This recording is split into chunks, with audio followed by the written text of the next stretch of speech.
Hello my friends, and welcome to Night Drive Paranormal. I'm afraid it has been a while since you last heard from me. We've been lost inside the Black Lodge for some time, but don't worry, we figured out a way to broadcast from deep within this strange place. Tonight's episode of Night Drive has quite a bit of an international flair to it, taking us from the Irish countryside to an abandoned building in Poland, the wilds of Alaska, to a series of strange events deep in the heart of New Orleans. So let's get straight into it, shall we? Get comfortable. It's time to take another drive into that dark night and listen to some truly terrifying paranormal tales. Case 1. There's an old castle located between the mountains in the quiet Midlands of Ireland, Kinnity Castle. I worked there as a barman during my college years. It has been home to a castle since at least the 1200s, switching hands from the Normans to the Augustines, then to Gaelic tribes, a Catholic monastery, and later to English colonialists. It served as a college at one point too, before later becoming a hotel and wedding venue, so a lot of history and bloodshed. Local historians claim that prior to all this history, however, the area was a deeply important druidic site, forming a sort of triumvirate with two other druid sites in the area, which are now castles too. The site was reported to allegedly be haunted, but then again, what old Irish castle isn't? I generally understood it to be a bit of folklore, a spooky Halloween story at most and nothing more, and for the first half of my 2 years there, I saw and heard nothing to challenge that notion. Anyways, one night a group of American tourists were staying, numbering about 10 in total, with the head of the gang informing me that his full-time employment over in the States was that of a spirit medium. Now, while this might sound eerie, working in a location like that at peak tourist times of the year, we regularly met ghost hunting guests who would come to try and have their own paranormal experience. Paranormal tourists would regularly visit the place, so this was nothing out of the ordinary by any means. A lot of these sorts too, I might add, tended to have active imaginations, to put it mildly. I'm a firm believer that if you go to a place like that with the intention of seeing a ghost, well, you'll see a ghost, regardless of whether anything has happened or not. In my time there, I found the vast majority of supposed paranormal experiences to all be in people's heads. Like, if a draft of air closed the door in your home, you wouldn't blink twice. But if it happens in a place like this, you assume it must be ghosts. We often got a laugh out of the numerous cases of pareidolia, when people would send us pictures they had taken, claiming there were faces in the trees, or the shadows of people or whatever, and there quite literally never were. Anyways, the gentleman leading the group informed us that he intended to speak with the spirits in the castle during their stay. He was apparently a well-renowned medium who made a living from this. The whole group were also dressed in what I can only compare to Native American dress, though I couldn't necessarily tell if they were Native Americans themselves. I paid no heed either way, welcomed them, and brought their bags to their rooms, receiving a very generous tip for doing so. I should add that tipping is not customary in Ireland, particularly rare the further you go from the cities, so this was pleasantly unexpected. This same group had booked out the castle's drawing room for a private function later that night. I distinctly recall passing by at one point where one of them stepped out to use the bathroom, to see them sitting in a circle, meditating, with black candles lit around the periphery. Again, odd, but not as out of place as you might think in a place like this. I've had guests using EVP equipment before, for example, and I'd come across more than one using a Ouija board. The following day there was a wedding taking place in the castle, and by the time I arrived in work, the ghost hunters had checked out, and I had all but forgotten about them. At about 3 AM, after the wedding guests had mostly gone to bed, the exhaustive task of clearing the entire empty banquet hall on my own began. I should add this hall dates back to the 1600s, and there are a series of flat stone markers in the ground where the graves of monks were found when they renovated it several years ago. As I was finishing up the last few tasks, I recall hearing creaking floorboards on the balcony, an overflow area above the entrance to the hall, therefore if the number of guests exceeds 200. As I peered up, suddenly I heard the distinctive sound of footprints, albeit very muffled from up there. These footsteps then slowly descended the stairs and moved all the way down the long hall until they arrived at the far end by the bar. I remember so clearly just following the noise with my head as it moved down the long hall. I should explain at this point that the bar on the far end of the hall has 3 large metal grids attached to the roof above. When in use, these are pulled up and tied with chains, which also hang from the roof. When not in use, the bars are pulled down and locked into place to the bar, with the chains then hanging freely. A rudimentary but effective means of keeping any would-be burglars from getting into the alcohol stash, basically. As the steps got to the bar, those chains began shaking violently. It terrified the life out of me.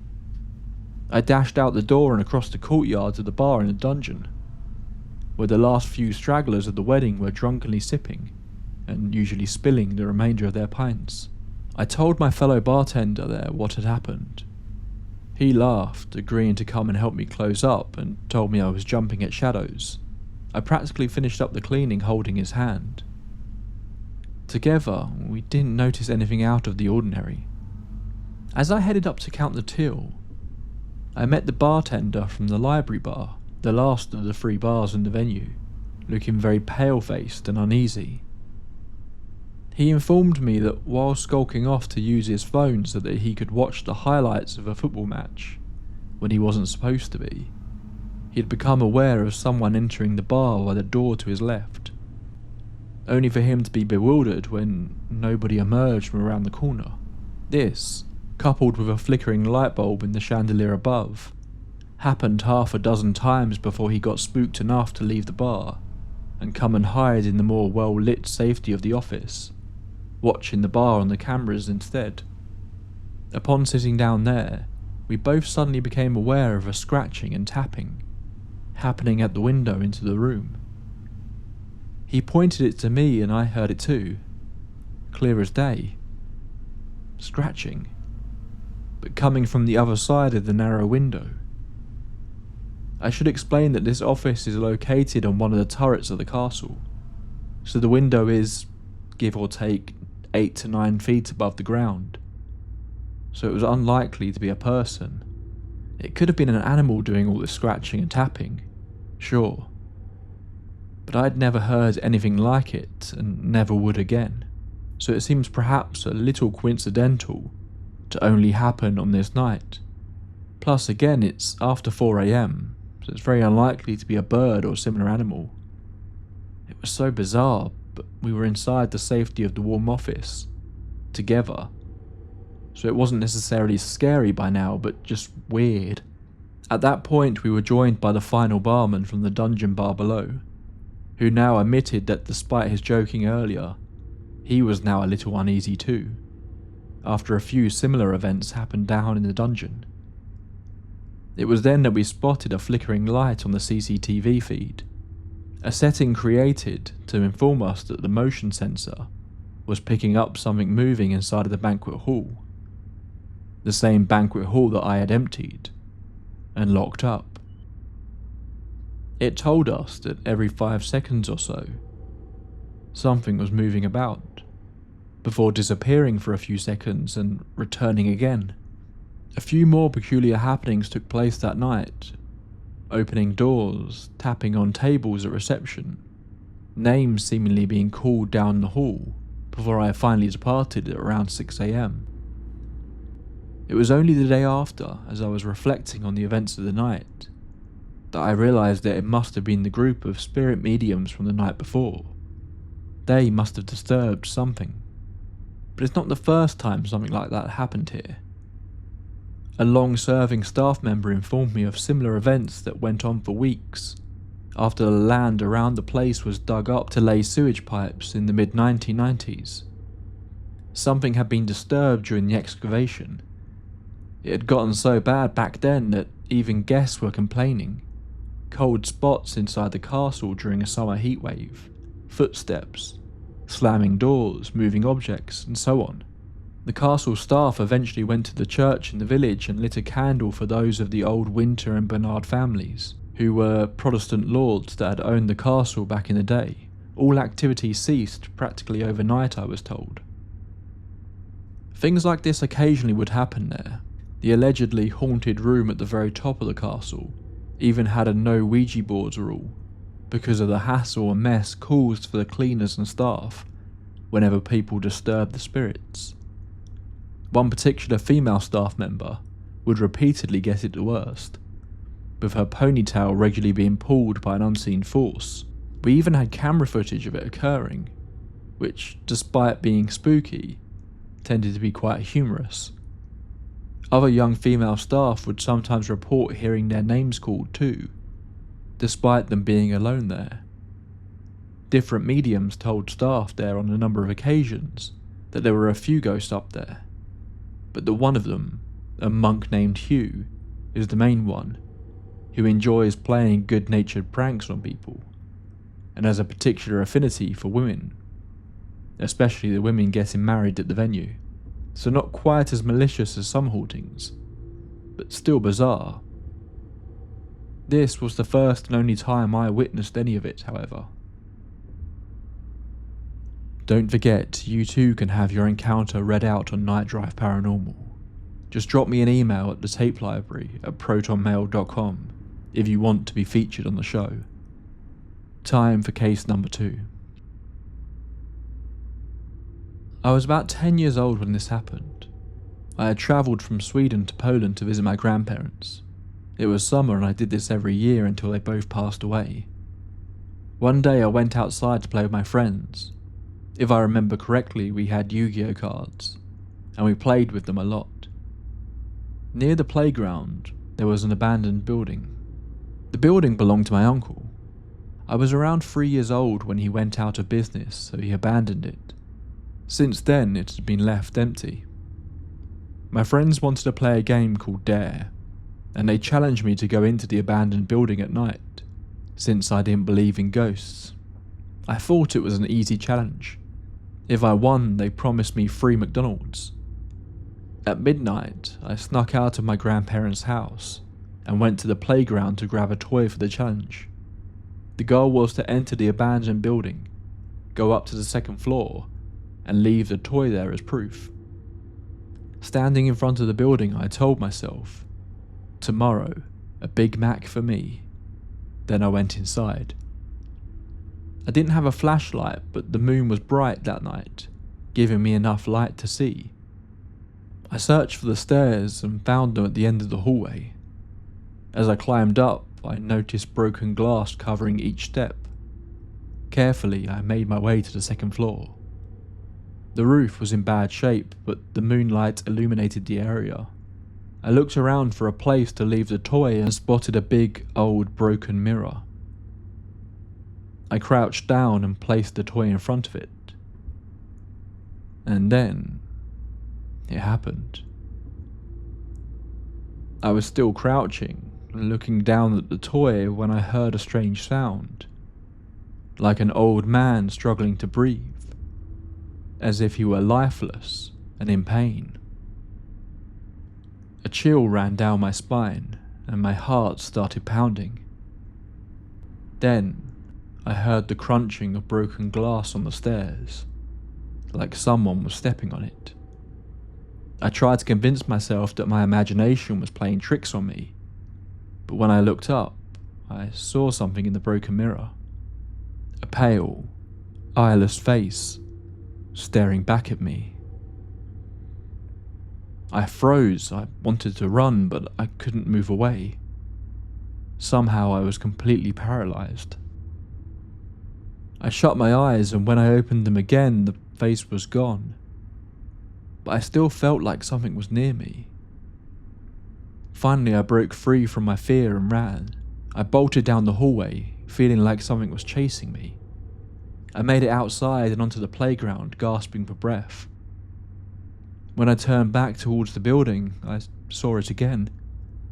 The same face staring at me from the second floor window. I ran as fast as I could back to my grandparents' house. I had never been so scared in my life, but at least I got my reward the next day, along with an experience I would never forget.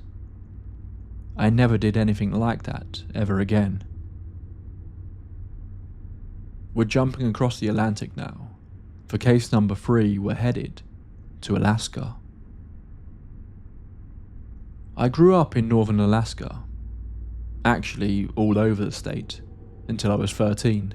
This story takes place in the winter of 1984 when I was 11 years old. At the time, we lived in a small town called Atkasuk, home to about 250 people. Most were native except for the school teachers, my parents included. One night my parents told my 2 sisters and me they'd be working late at the school, so we were to put ourselves to bed. We did as we were told, and later I heard my parents come home, take off their heavy winter gear and go to bed. Sometime after that I woke up to knocking at my window. At first I didn't think much of it until I heard my mother's voice calling, "John?" Half asleep, I sat up and saw my mother standing outside, wearing her parka and motioning for me to come unlock the door. I was groggy but confused. Hadn't I already heard my parents come home? Still, there she was, calling for me. Now, in small Alaskan towns, houses have something called a mud porch, an enclosed entryway meant to store winter gear and provide a warm spot for anyone caught in a snowstorm. The outer door to the mud porch is normally never locked so that people can take shelter if needed. But that night, for some reason, it was. As I walked from my bedroom to the front door, I noticed something strange. Every time I passed a window, my mother was there, looking in. It was as if she was gliding along the outside of the house, keeping pace with me.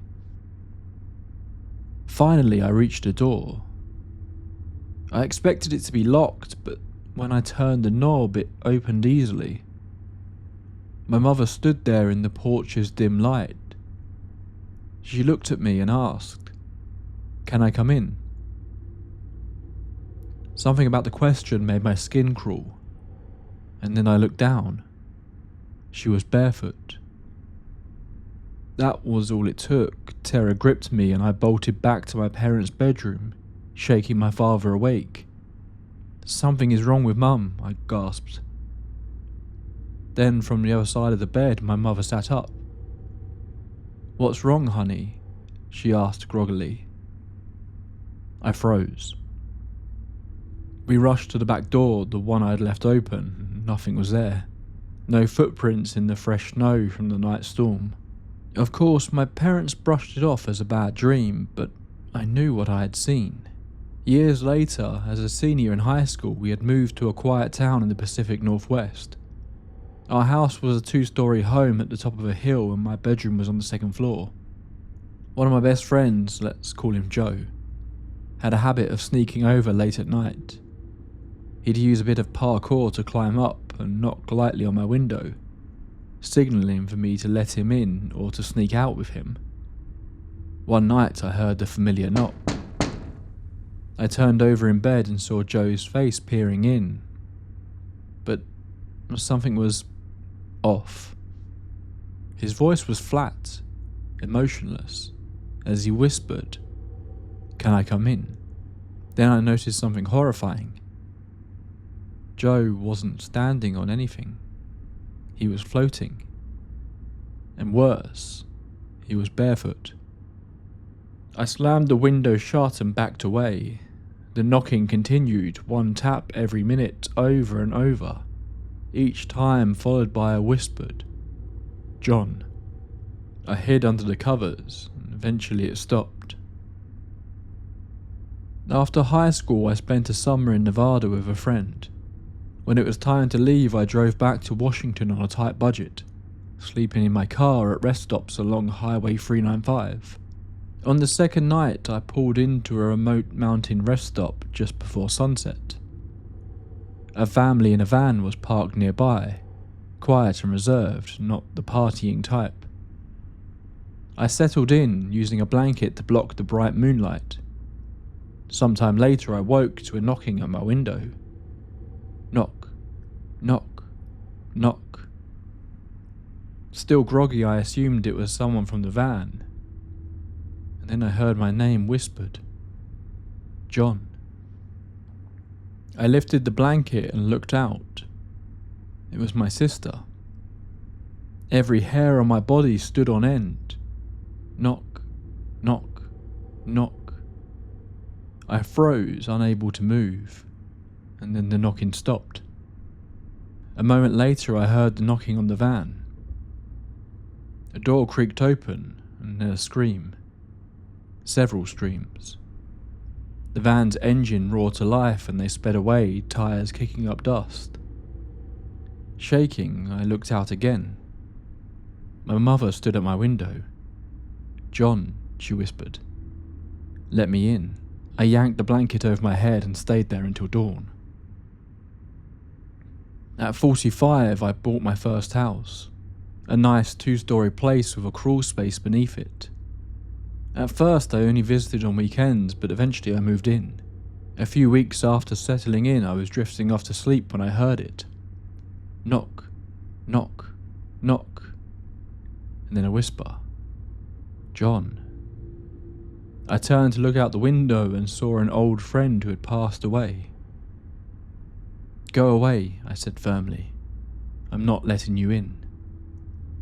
It glided around the corner, moving sideways, so I could see its face the entire time, and then vanished. At 47, I had been in a relationship with Jill for a year. She had a 9-year-old son, and while they didn't live with me full time, they stayed over a few nights a week. One night, while sleeping at her house, I woke to Jill nudging me. "John, I heard something." Then the knock. We both turned to the window and there stood my mother. "John," she whispered. Jill sat up, rubbing her eyes. "Oh, it's my ex-husband. He must want to talk." She started getting up. I grabbed her wrist. "Wait, look at his feet." She did, barefoot. Her face went pale. I turned to the thing at the window and said, "Go away, we're not letting you in." It drifted backwards and disappeared behind the fence. That night, Jill's son, staying at a friend's house, called her in tears. "Mum, Dad came to my window, but I don't think it was him. We told him to stay put." That night, I told Jill everything. She was furious at first. How could I bring this thing into their lives? But in the end, she understood. Years have passed, and Jill's son is now in high school. One night, he called me at 2 a.m. "It came again," he said. "Who did it look like?" I asked. "My ex-girlfriend," he replied. Guilt washed over me. "I'm sorry I brought this thing to you." His response shocked me. "It's okay, you make my mum happy. If this is the cost, then I'm good." I told him the same thing I had learned long ago. No matter what it looks like, never let it in. I haven't seen it since that night with Jill, but she has. Her mother, father, even an old boyfriend. It only happens when we sleep apart. I hope I never see it again, but I know, deep down, that I will. Case 4 is a strange little story about spots. Don't forget, if you enjoy these tales, be sure to subscribe so you don't miss out on any future episodes. I was still pretty young when this happened. I think I was between the ages of about 8 or 10. I'm over 40 now, but still remember it clearly. Just a little backstory before I go on with my story. I'm half Dutch and half Chinese. Before reaching my teenage years, I would always see a coloured spot with a diameter of maybe 3 centimetres floating around, like you looked into a bright light for a while. I would play with this spot, like trying to catch it with my hands. One day, my Chinese aunt asked me what I was doing. When she saw me trying to catch something that she couldn't see, I told her what I saw and she went quiet and let me be. After a couple of days, my dad, who was also Chinese, wanted to talk to me about the spot I was seeing, and told me that what I was seeing was a guardian angel, and that it would protect me. Sometime later, it could be weeks or months, the only part I don't remember clearly, my parents were at work in the restaurant below the apartment we lived in. I was laying in my parents' bed trying to sleep. I used to do this often because I had nightmares on a regular basis. While laying in bed, I was staring at the shadow of the small chandelier they had in their bedroom. It was the early 90s, so it was normal seeing those where I lived. A nightlight wasn't enough for me, so the ceiling light was always on when I went to bed. At some point, the shadow of the chandelier started to warp and change, and at that moment it was like I was frozen. Probably from fear, because the shadow started to get bigger. It became like somewhat human-shaped with arms and a head. It was as wide as a 2-person bed and probably half the length of it. Probably only because the chandelier was hanging partially over the bed. Where the eyes should be, I could see the white of our ceiling. Then suddenly, I saw the coloured spot that I always saw, and it attached itself to the edge of the shadow. Then I saw another spot, and another, and they kept appearing and attaching themselves to the shadow until it was completely surrounded. After an unknown amount of time, what felt like forever at the moment, the spot slowly merged into one at the base of the chandelier, while taking the shadow with it. After that, I saw the one spot again that I always used to see. After things went back to normal, I fell asleep very fast, probably because of being exhausted from what had just happened. Weird things still happen now and then after that instance, and even after becoming an adult and losing sight of my coloured spot for a long time. There is something inherently creepy about baby monitors, I think, and case number 5 did nothing to change my opinion on this. My parents' first home was a duplex owned by my great-grandmother and great-grandfather in upstate New York. Each floor was its own separate home. My mum and dad lived upstairs while my great-grandmother lived downstairs. My great-grandfather had passed away years before I was born. The details of his passing are a little fuzzy to me without my grandmother around to give me exact dates, but I do know he never met anyone from my generation, myself or my cousins. By the time of this story, my great-grandmother was also not very mobile. She could still use the stairs, but not quickly, and she needed a walker to get around. Anyone who's heard one before knows the distinct clicking sound they make when in use. On this particular night, my parents were finally going out for the evening, leaving me, just a few months old, with my aunt as my babysitter. At that age, I was the kind of baby who could go from calm to full meltdown in an instant. My aunt followed my usual nighttime routine, settled me down and everything seemed fine. It was around 8 or 9 PM when she was in the living room, and I was in my crib down the hall. She had the baby monitor on so she could hear me. At some point, I started crying. As she got up to come and soothe me, she distinctly heard someone whisper, "Shh," through the monitor. And then, I stopped crying. She went into my room and found me completely calm, happily staring at the side of the crib facing away from the door, as if someone was standing there, making faces or gestures to entertain me. Concerned, she went downstairs to check on my great-grandmother, wondering if she had somehow made it to my room and back down again. But when she asked, my great-grandmother said she hadn't even heard me crying. When my aunt went back to check on me, I was still happily watching something, or someone, near the crib. Twice more that night before my parents came home, I got fussy, and both times the same shh sound came through the monitor, and I calmed down immediately. Later, we found out, my aunt much sooner than I did obviously, that my great-grandfather had actually passed away in bed in that home. We believed it was him, keeping me company and helping babysit on my parents' first night out after I was born. Time to head to my home country. How I miss it. Being stuck here in the ether, never knowing when I'll be free again.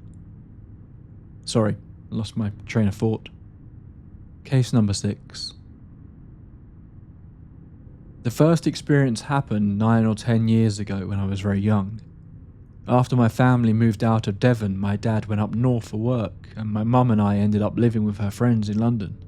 Around the same time, my mum's friends moved near Hull, and I didn't see them again for years, until I was about 8.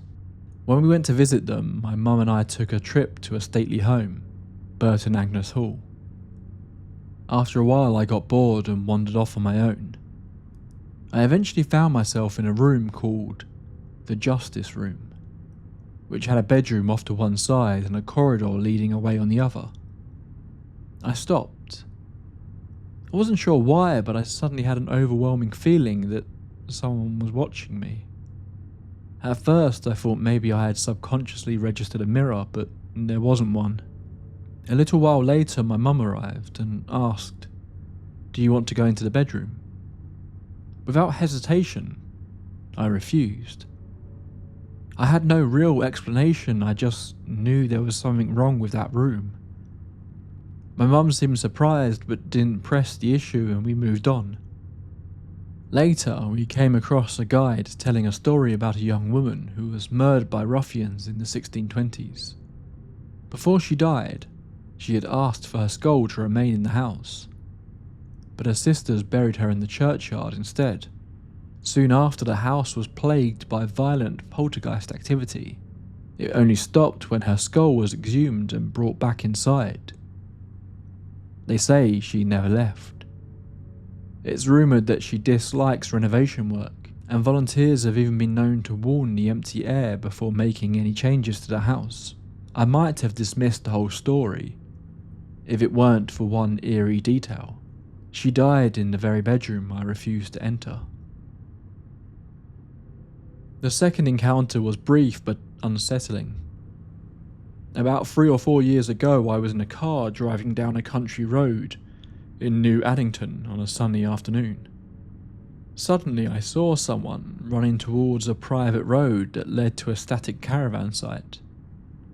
Their movement was slightly unsteady, and they were dressed in what looked like 20th century Air Force clothing. Something about the sight struck me as odd. Then, in the split second it took to look down from the road where they had been, they were gone. It was impossible for anyone, let alone someone unsteady on their feet, to have disappeared that fast. The road was open. There was nowhere to hide. Curious, I looked it up a few moments ago, just for a laugh. What I found made my blood run cold. Apparently, a shot-down, injured German pilot is said to haunt the area. A short but creepy little entry into the Night Drive archives for case number 7. My grandparents used to own a deli in South Buffalo with several apartment units attached. For a while, my sister lived in one of those apartments, and I would occasionally stay over in the spare bedroom, usually after a night of playing cards and partying. The spare room had a door that always closed perfectly. No effort was needed, you just pushed it shut and it would latch every time. But the strange thing was, you would never ever find it closed. No matter how certain you were that you had shut it, it would always be ajar when you returned. Even stranger, I often caught glimpses of movement near the door, out of the corner of my eye. Just subtle shifts, like something was there. But when I turned my head to look directly, nothing was ever there. One night I went to sleep in that room, as I had many times before. My dog curled up next to me on the bed. Sometime later I woke up to the sound of her growling, her body tense, the hair on her back standing up. And then I heard the door open. But when I looked, I could see it was still shut. The moonlight streamed in through the curtainless windows, casting long shadows across the room. I listened, frozen. Footsteps. 7, maybe 8 or 9, crossed the room towards the closet. And then, silence.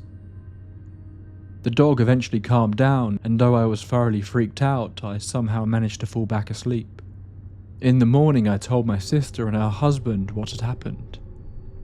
They both exchanged a knowing look and said, "Yeah, we've heard things coming from that closet too. A lot." Please do let me know in the comments what you make of these tales. Are you a believer or a skeptic? Case number 8 now. I do not personally believe in ghosts, demons or the supernatural, for all things must have logical explanations. However, I do enjoy an interesting tale. Over the years I've experienced a few unexplained events. I'll share one from my childhood for listener speculation. Perhaps someone can offer a rational explanation. This happened in 1985 in a larger city in West Virginia. Our home sat atop a large hill, accessible by a long winding road that curved up to the peak. The neighbourhood had houses of various sizes, with several families who had children around my age.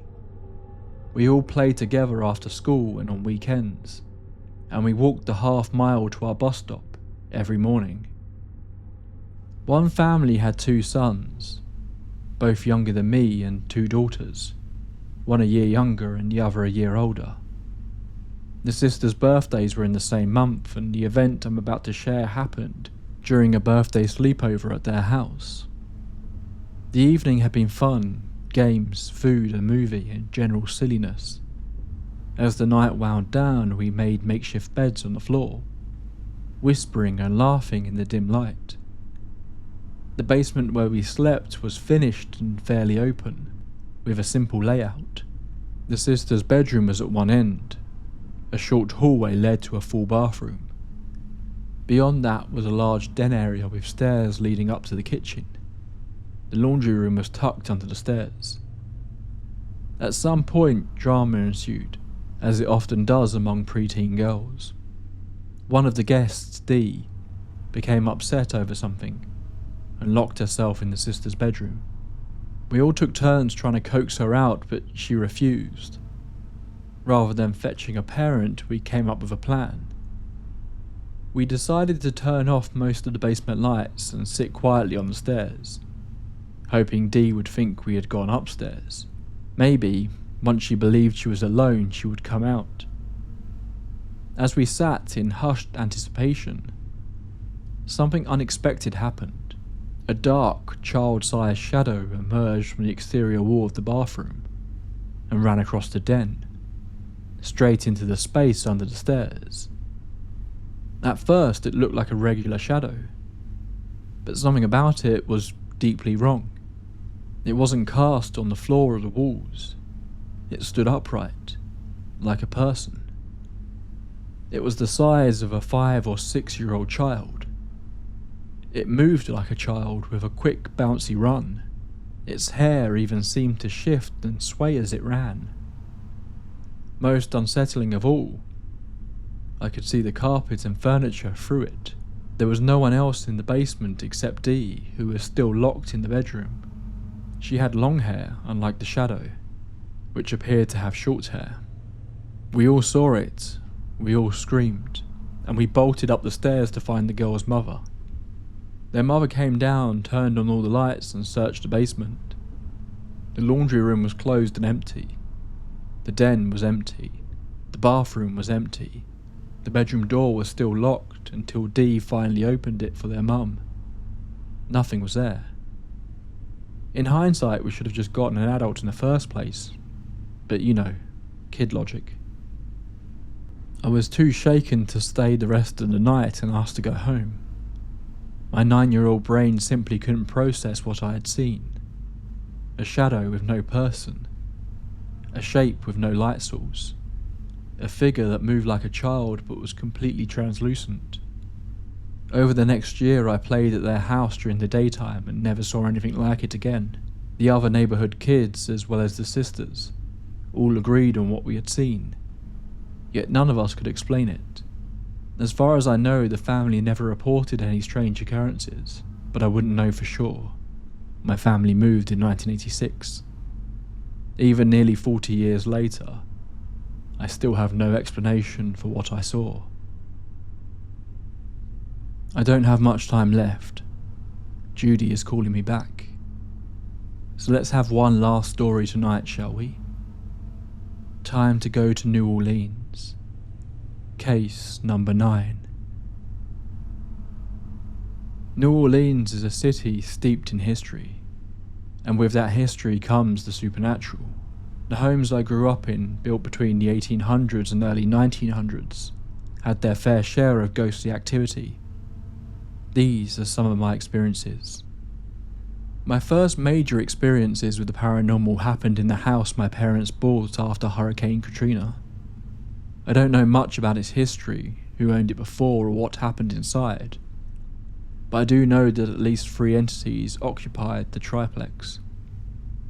The most common one seemed like a memory, replaying itself night after night. Almost every evening down the long hallway, I would hear the sound of a small bouncy ball. It would start at one end of the hall and bounce until it lost momentum, always stopping right in front of my door. One night, fed up, I swung my door open to catch my brothers in the act, assuming they were throwing a ball, but no one was there. The sound continued anyway. This became so common that I eventually got used to it, though I sometimes even heard the bouncing while walking down the hallway. The second entity was an older woman who appeared to 2 of my family members. My cousin, who lived in the larger side of the house for a while, once woke up from a nap to find an elderly woman hovering over her, watching her sleep. My older brother had a similar experience. He walked into a room and saw the woman standing there. She took a few steps towards him before fading away. She was seen often, especially near the upstairs window, where multiple people spotted her looking out. The third spirit was different, angry. He was always stomping up the stairs loud enough to be heard no matter which room you were in. Even if you stood at the landing looking down at the staircase, you could still hear the stomps coming towards you. That was my only experience with him, but my younger brother had a much more terrifying encounter. One night after using the bathroom past midnight, he came face to face with the entity. He described it as a tall, shadowy figure with glowing red eyes that stared at him. And then it hissed. Panicked, he ran into my parents' room, waking my mum. They prayed together under the covers until he eventually fell asleep. My mum, though, stayed awake, hiding under the blankets until morning. The second house belonged to my aunt's mother, and was just as haunted, if not more. It was built in one of the oldest parts of the city, and while my experience there was short-lived, my cousins who stayed there for months had some terrifying encounters. My personal experience happened while my family was outside playing. I had gone inside to use the bathroom, and as I stepped out, the grand piano in the living room suddenly played a single note. Assuming it was a prank, I turned to check, only to be hit with a sudden, overwhelming chill. Before I could react, I felt a hard punch to my stomach. The pain lingered for several minutes and I had to sit down to recover. For my cousins, the house held a different kind of horror. At the end of a hallway stood a tall mirror resting on the floor. Every time she walked down that hall, she would see a shadowy figure standing behind her in the reflection. No matter how fast or slow she moved, it always matched her pace. The third house belonged to my ex's family, and my only experience there was brief but unsettling. One evening I arrived to find her and her family still out. Her grandfather, who only spoke Spanish, let me in and told me to wait in the living room. He wasn't much for conversation, so I sat on the couch looking at my phone. To my right, my ex had hung 3 paintings in an upside-down triangle pattern. I wasn't paying attention to them until I heard a loud bang on the wall. When I looked up, the top left painting was swinging violently, like someone had just shoved it. The top right painting had already fallen to the floor. But the creepiest part, the bottom middle painting wasn't falling. It was sliding straight down the wall, as if it were being guided. And then suddenly it dropped. Her grandfather returned just in time to see me standing up looking shaken. He gave me a suspicious look, probably thinking I had punched the wall. I quickly explained what had happened, but I wasn't about to stay inside any longer. I waited outside until her family got home, and told them what I had seen. By that point, I had lived with hauntings for so long that I wasn't terrified, but I also had no interest in dealing with another one. It's been years since these experiences, and my parents have since moved to a city an hour away, so no more hauntings for me.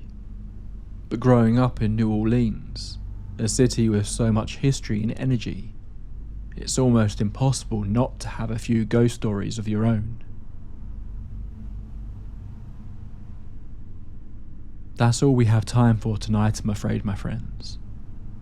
I'll be back next week on my main show with a brand new episode of the Tape Library, and I will see you all later in February for another night drive together. So before we wrap up, it's time to say thank you to all our YouTube members and Patreon subscribers. Our Tape Library archivists Umiko Grimm, Sandy Lusk, Restock1731, Mira, Judith Hacker, Gabrielle, Eric Salas, Destiny M, Ash Loves Books, Dagon Odali, Dirtnap6969, Lady Bet Noir, Adeline, Peter McCann, The Crimson DM, Georgia Harvey, Caliego, Deppy Johnny, Dominic DeAngelis, DJ Daly, Simon Ulaz, Jay, Joe, Callie Cott, Megan Reddin, Alfredo Sandoval, and Tucker RVB. The lead archivist, Vaniel, Brian Baker, Old Soul Like Mine, Lord William, Tracy Torello, Xavier Rangel, Tyler Michael, Ridiculous, 1000th Ghost, London Grace, Melissa Harrison, Creepy Candy, Alex O'Neill and Alex Goldberg. And our grand overseers, Forevan, Morning Rain 2619, Katie, Agent 355, and Bad Diddley. Thank you all my YouTube members, and to you personally for making it through to the end of the episode. Look after yourselves, and get home safe.